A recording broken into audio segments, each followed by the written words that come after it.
What is up, YouTube? We're about to do an Instagram live. If you're not following my Instagram, Onsite Trav, please give it a follow. Some of my YouTube stuff's gonna be a little bit behind my Instagram stuff. Instagram's live today.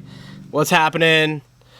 YouTube, telling the story, the on-site story, but I'm a little bit behind because I collect so much of this on SD cards that I have to go back to the office. I don't have internet at the office for the given moment, but that's about to change because we're building the pole barn and it's coming together. So Instagram, if you're not following the gram, follow the Instagram. Also like and subscribe, for the Google algorithm, trying to go on up here because I want to bring you guys mad value. Anyway, 8 of my active followers are active right now. 8 followers. That's good. It's good. Definitely. Right. Live stream. Bring it. And boom. YouTube audience, meet the Instagram fam.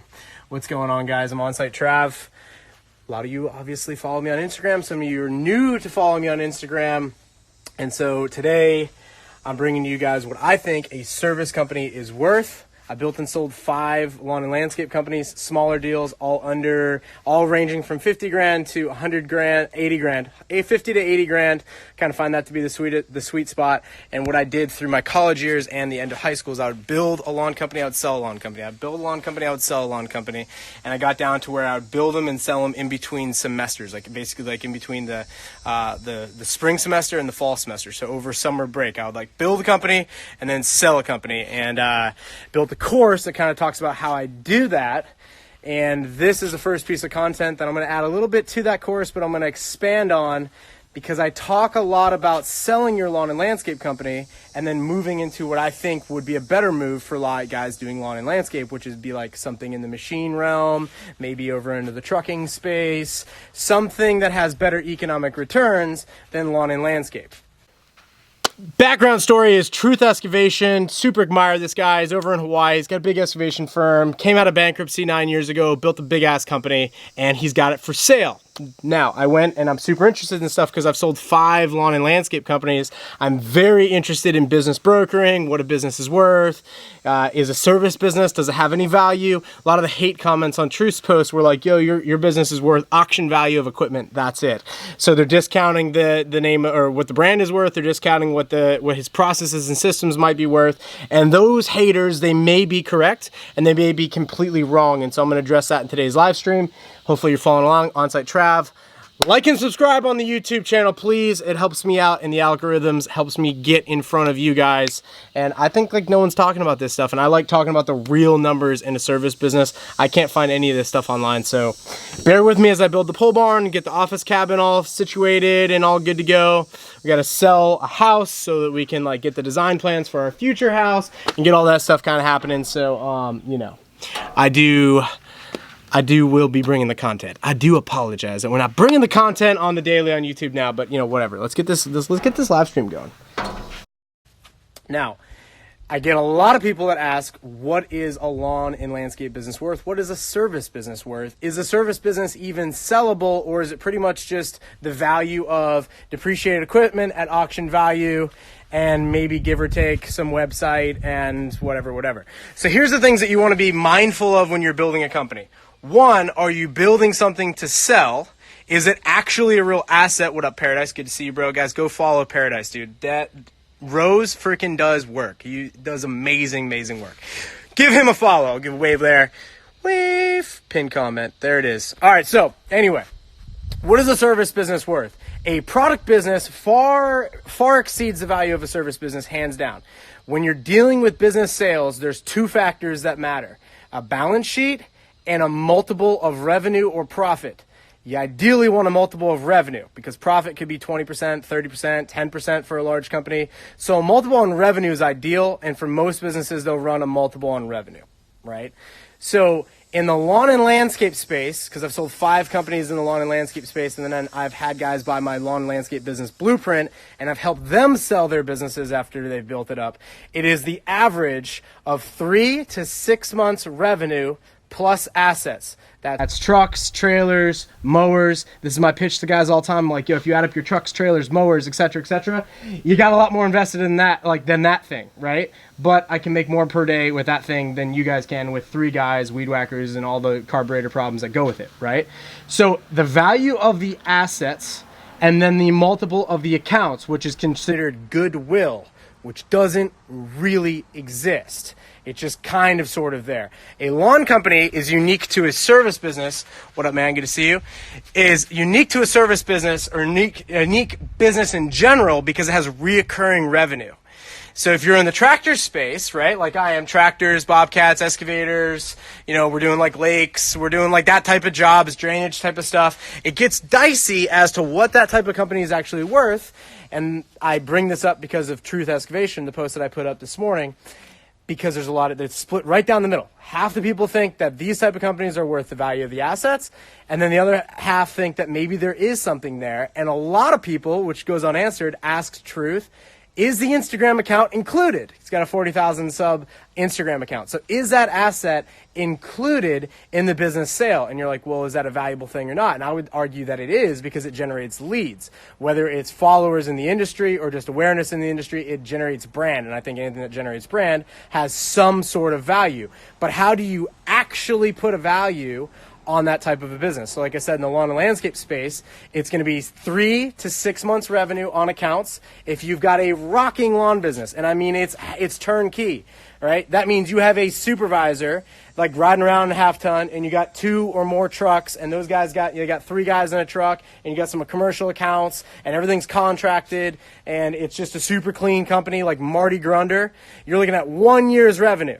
Okay, 2 different trains of thought on this. One is that you're really, in the service industry, a solopreneur, right? So you might have, the business is you're self-employed. The business can't run without you. As opposed to a productized business where you may very well be able to like outsource your manufacturing process, outsource your channels of distribution, and then somebody comes on in and goes, hey, look, based on what you guys are selling, if we were to go ahead and buy you, you're worth a multiple of 5, a multiple of 10. If you're software, you could see a multiple of maybe 25. If you're like a social network like Instagram was, they saw a multiple like well into the tens of thousands of dollars, because Facebook was like, I would like to take your user group and merge them with our user group, and therefore you're worth $1 billion. They stole it, by the way, because then they offered Snapchat $3 billion. So the valuation of a service business to begin with, right out the gate, is going to be a lot worse than the valuation of a productized business. But it's something to think about, because when you get down to it, when you've built the business for 30 years, at the end of the day, you've got some depreciated equipment, you've got depreciated trucks. But here's the biggest thing. What does the business own in real estate? If the business does not own real estate, it's hard to finance the company, and it's hard to find a buyer. So let's say that I want $1 million for my business. I got 200 grand in equipment, I got $500,000 in real estate, and then I want an extra 300,000 for my brand, my website, my lead generation, and there's a whole bunch of different metrics to figure that out, to figure out exactly what that type of business is worth. If there's real estate attached to the service business, you are going to have a much higher probability of selling at your number than if there is not. In the case of Truth Excavation, it's interesting because he's got a bunch of equipment, some paid for, most financed. He's got a base yard, which is kind of where they keep materials, where they keep machines, the shop, if you will, and it's on a lease. Now he has contracts, and he has contracts through the middle of 2020. So he basically has 9 months of contracts. That has a value. The brand has a value. The trucks have a value. The base yard kind of has a value, but it doesn't own the real estate. So somebody is going to have to go finance or have cash to go ahead and purchase that company. The good thing is there's a lot of assets. So banks are going to be interested in that because there are assets. The downside to it is that trucks and machines and whatnot are depreciating assets. So the bank is still going to be able to finance it. And the reason I say it's important for a bank to be able to finance a business is because it opens up your entire buyer market. It's like in the 1920s, if you have to buy property for cash or almost cash, property price is going to be low. If you can put down 3.5% on some property, property prices are going to rise, right? If you and I have to go to college and we have to pay out of pocket, well, credit hours is going to be $100. But if you and I can finance it, credit hours could be $4,000, right? They could be whatever because we have no concept of it. So I tell you guys that it's important to put some value and and I guess some understanding in what it is that you're building and treat it accordingly. When I was younger, I had this big alpha goal. I'm going to build $100 million a year revenuing business. And here's what I'm going to do. I'm always playing math in my head from the time I was 12. I'm like, all right, well, I'm going to be 14 in 2 years. That means I can work in 2 years full time. Okay, that's not bad. And then I'll have a license in 2 years after that. That's not bad. Okay, I can wait. And then I'd play this whole game out in my head. So when I got out of college, I was like, I'm going to build a $100 million company. I'm going to do it in 10 years. I worked it backwards. I had to double my business every year. I had to do 100,000 the first year and then double it every single year after that. That got me in trouble on year 4, right? Because it got so big that it grew bigger than I could grow. And it was really kind of a bullshit goal. It really didn't have anything to do with like having a successful life, right? Like it really didn't move me forward. And what I did because of that is I poured a bunch of it back into the company, right? Poured it back into the company because that was what you do, right? You want to build something that you're going to sell for $100 million or whatever it is that you want to sell it.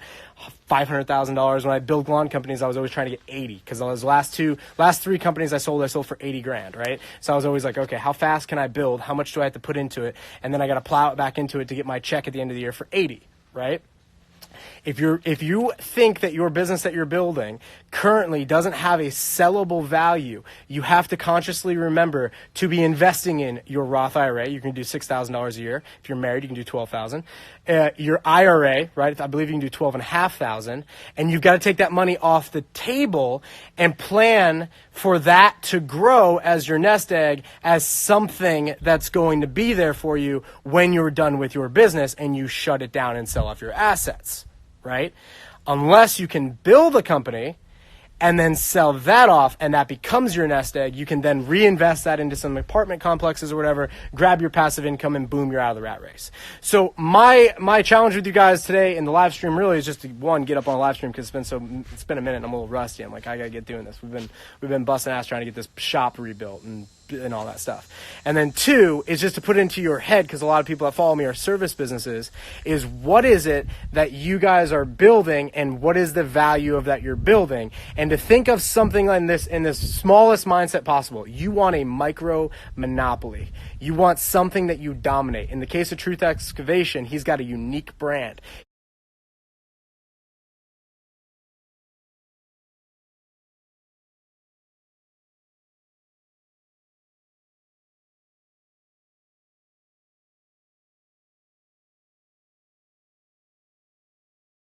When you're done with your business and you shut it down and sell off your assets, right? Unless you can build a company and then sell that off and that becomes your nest egg, you can then reinvest that into some apartment complexes or whatever, grab your passive income and boom, you're out of the rat race. So my challenge with you guys today in the live stream really is just to get up on a live stream because it's been a minute and I'm a little rusty. I'm like, I got to get doing this. We've been busting ass trying to get this shop rebuilt and all that stuff.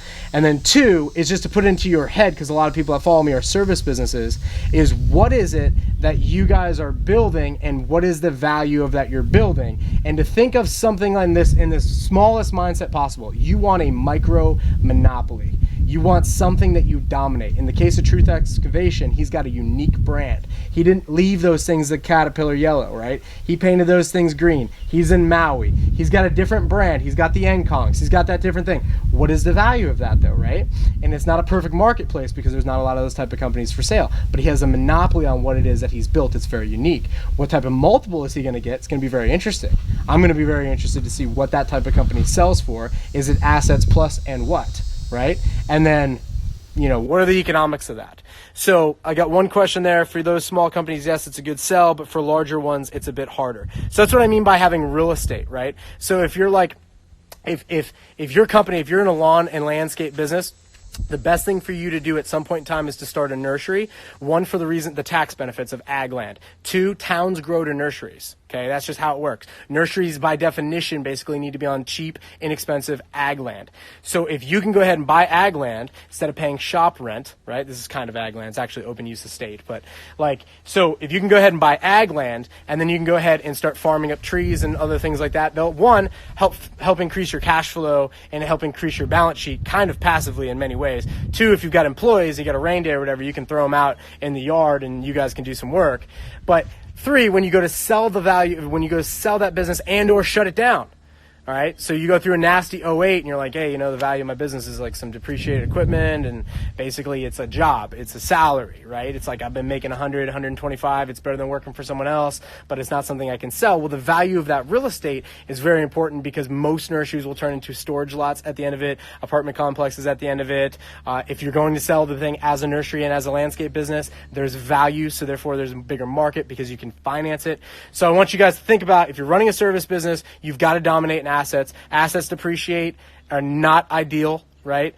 Assets that appreciate, like real estate, or have crazy tax incentives like real estate, or allow you dumping fees that are basically free because you can mulch and burn at your own shop like real estate, right? Or don't have to cost rent like real estate.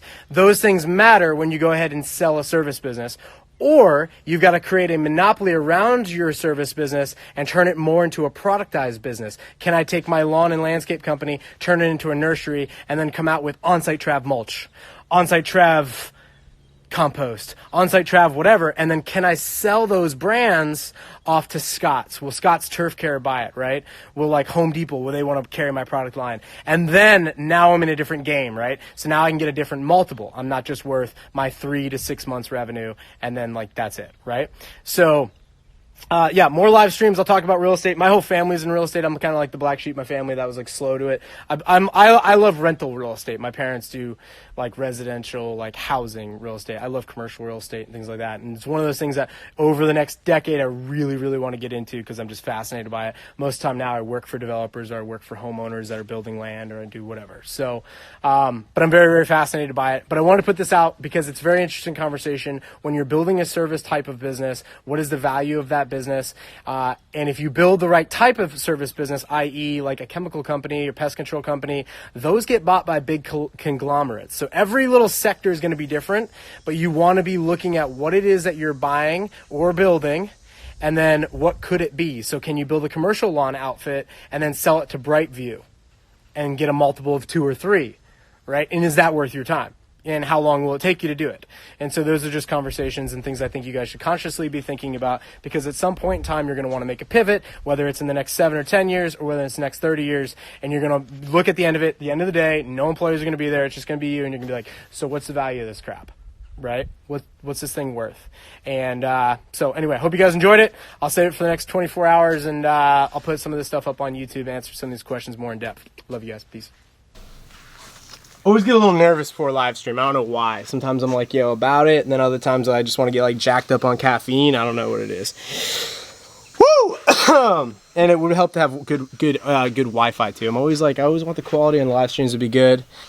Also finding that the best live streams somewhere between 7 and 30 minutes. I've had good live streams that have had a lot of retention, really long forms of content.